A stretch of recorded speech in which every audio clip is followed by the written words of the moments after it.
একো নাই, খুব আনন্দৰে আহিছোঁ। প্ৰায় 10,000 মানুহৰ ভিতৰত মোৰ মঙলদৈৰ 5,000 মান মানুহ আহিছে, 350খন গাড়ী আহিছে, সকলোৱে আহিছে। মই এটা মোবাইলত দিছিলোঁ, মেছেজ দিছিলোঁ যে মই 12 তাৰিখে 3 তাৰিখে নমিনেশ্যন দিব যাম, সকলোৱে যোগদান কৰিবলৈ অনুৰোধ কৰিলোঁ। চব ওলাই আহিছে আৰু তেওঁলোকক বাহিৰত থৈ আমাক আহিব দিয়া নাই, বাকীবিলাকক আমি আহিছোঁ।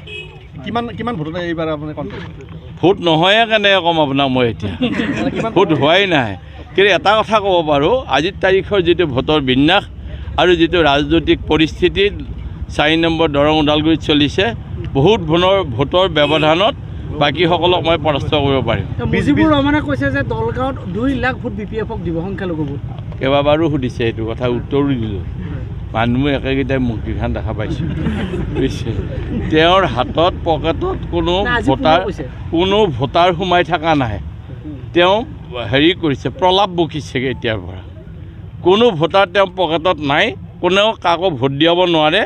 ৰাইজে বিবেচনা কৰি এইবাৰ ভোট দিব, কাক দিলে ভাল হয়। দৰং ওদালগুৰি 20 বছৰ বিজেপিৰ শাসন আছে, কেনেকৈ আপুনি আগবাঢ়িব? 20 বছৰ শাসনত আছিল, একো নকৰিলে। তেওঁলোকৰ শূন্য কাৰণে মই আগবাঢ়িছোঁ, মানুহে মোক সমৰ্থন কৰিছে। এই 20 বছৰত বিজেপি একোৱেই কৰা নাই। আপোনালোকে কওকচোন কি কৰিলে? ইমান হিতাধিকাৰী আছে তেওঁলোকৰ। হিতাধিকাৰীটো ডেভেলপমেণ্ট নহয়। বেংকৰ পৰা টকা ধাৰ কৰি আনি পেলাই তেওঁলোকে ভগাইছে, এই ধাৰহে লগাইছে মানুহৰ ওপৰত। হিতাধিকাৰী যিমান কৰে দেশখন সিমানে বিক্ৰী কৰা হ'ব।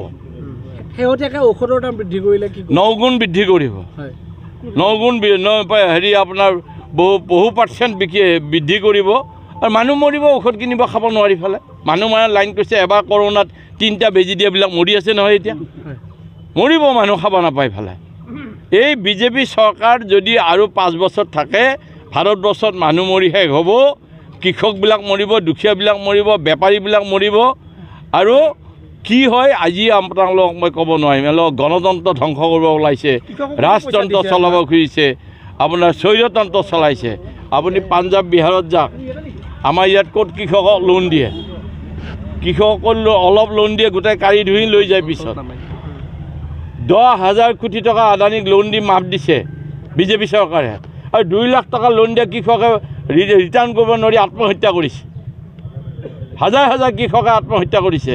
ক'ত আছে এই গণতন্ত্ৰ চতুৰ্থ স্তম্ভ? এইবোৰ কিয় নিলিখে আপোনালোকে ৰাইজৰ আগত? কিয় নকয় এইবিলাক কথা? মুখ্যমন্ত্ৰীয়ে এটা কথা কৈছে যে আপোনাৰ বোলে খুব ভাল সম্পৰ্ক, ভাল এটা বুজাবুজি আপোনাৰ আছে। ইলেকশ্যনৰ এইকেইদিনে আপুনি এনেকুৱাকৈ ক'ব, তাৰপিছত আপুনি বন্ধ হ'ব, হয়নে নহয় কথা? তেওঁ বিজেপি তালাক খাই গৈছে, কংগ্ৰেছৰ পৰা বিজেপি কৰিছে। ব্যক্তিগতভাৱেতো তেওঁৰ লগত একো মোৰ বেয়া সম্পৰ্ক নাছিল, এতিয়াও নাই। কিন্তু বিজেপিৰ মুখ্যমন্ত্ৰী হিচাপে মই তেওঁক সমালোচনা কৰোঁ। বেয়াটো কমেই, মই বেয়া কম। কেতিয়ালৈ ক'ব? তেওঁ এতিয়া মিয়াৰ ভোট নালাগে, মোগলৰ ভোট নালাগে বুলি চিঞৰি আছিল। এতিয়া তেওঁৰ একেবাৰে ৰাইট হেণ্ড এজন দলগাঁৱত আহি পেলাই ঘৰ ভাড়া কৰি লৈ পেলাই মিয়া সমাজৰ মাজত ঘূৰি আছে ভোট বিচাৰি পেলাই। সেইবোৰ কথা আপোনালোকে তেওঁক আহিলে সুধিব, মোক কিয় সুধি ৰাখে? নমস্কাৰ।